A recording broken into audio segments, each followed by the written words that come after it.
സംസ്ഥാനത്ത് ഇതുവരെ ഷിഗല്ല ബാധിച്ചു മരിച്ചത് 5 പേരാണെന്ന് ആരോഗ്യ ദേവസ്വം വകുപ്പ് മന്ത്രി കെ മുരളീധരൻ. മാർച്ചിലാണ് ഒരു മരണം റിപ്പോർട്ട് ചെയ്തത്. മലപ്പുറം, കോഴിക്കോട്, തൃശൂർ ജില്ലകളിലാണ് ഷിഗല്ല മരണം റിപ്പോർട്ട് ചെയ്തിരിക്കുന്നതെന്ന് മന്ത്രി വ്യക്തമാക്കി. ഈ മാസം 70 ഷിഗല്ല കേസുകൾ റിപ്പോർട്ട് ചെയ്തെന്നും ജനുവരി മുതൽ ജൂൺ വരെ 146 പേർക്ക് രോഗം റിപ്പോർട്ട് ചെയ്തെന്നും മന്ത്രി വ്യക്തമാക്കി. നിപയിൽ ഒരു കേസ് മാത്രമേ റിപ്പോർട്ട് ചെയ്തിട്ടുള്ളൂ.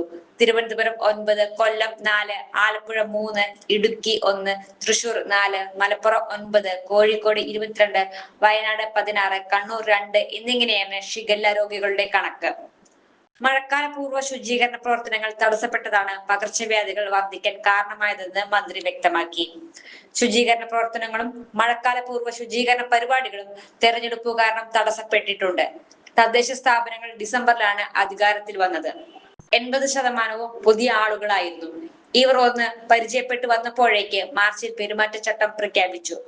മുൻകാലങ്ങളിൽ ഉണ്ടായിരുന്നതിനേക്കാൾ മഴക്കാല പൂർവ്വ ശുചീകരണ പ്രവർത്തനങ്ങളിൽ തടസ്സം നേരിട്ടു. ഇത് ആരുടെയും കുറ്റമല്ല.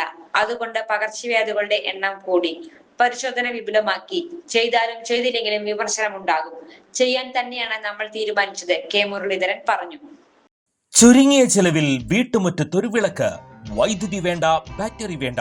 പൂർണ്ണമായും സോളാറിൽ പ്രവർത്തിക്കുന്ന ലൈറ്റുകൾ നിങ്ങളുടെ വീടുകളിലോ സ്ഥാപനങ്ങളിലോ എവിടെയായാലും സ്ഥാപിച്ചു കൊടുക്കുന്നു.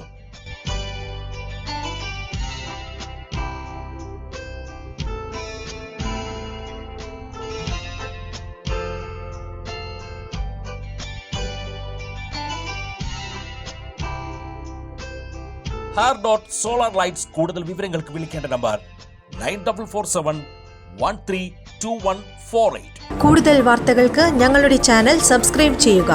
ഫേസ്ബുക്ക് ഫോളോ അപ്പ് ചെയ്യുക. വാർത്തകൾ വേഗത്തിലറിയാൻ എനി ടൈം ന്യൂസ്.